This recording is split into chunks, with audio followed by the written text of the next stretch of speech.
që e fiton përmes gjithë sistemit që ka ngritur dhe që tani e ka të bashkuar jo vetëm mes partisë dhe shtetit, që i ka bërë një, por e ka krijuar si trinom, parti, shtet, krimi organizuar.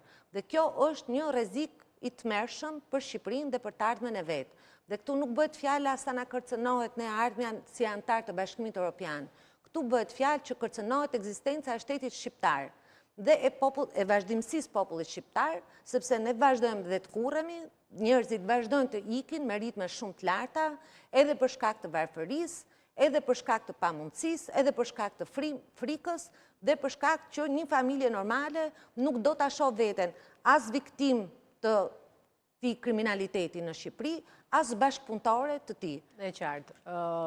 Genti, ti si e pe këtë deklaratë të ministrit i jashtëm dhe kujtoj që është hera e tretë brenda një periudhe shumë të shkurtër që ministri i jashtëm bën, le t'i quajmë gafa apo deklarata kontroverse që vën në vështirësi qeverinë shqiptare. E para ajo pas letrës Rama Vučić, ku e shpalli non grata ministrin e jashtme të Kosovës Donika Gërvalla, ai mesazhi jo plotësisht i përgënjeshtruar për shqiptarët e Maqedonisë dhe ja ky rasti tretë për kampin e emigrantëve në Gjadër.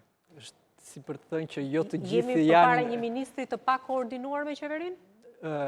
Kishte një konsensus kur doli emri i tij në opinionin publik si ministër që përfaqësonte një person që kishte një të shkuar pozitive dhe kjo do thotë që jo gjithë janë... Jo da ishtë pozitive, se i kujtuan gjithë marrëveshjen e detit. Do me thënë si diplomat, përveç asaj, por kishte një konsensus, le ta themi kështu. Por ndërkohë, thelbi është që zotëria përfaqëson një kryeministër që kur ka halle, për shembull ai aty është shprehur në mënyrë informale për një hall të kryeministrit, që i duhet një aleatë, të cilës përmes kësaj deklarate që në thelb është e drejtë se për shkak të rregullores së Dublinit në momentin që ne integrohemi nuk mund të kemi më ekstra territorialitet për sa i përket çështjeve të azilkërkuesve.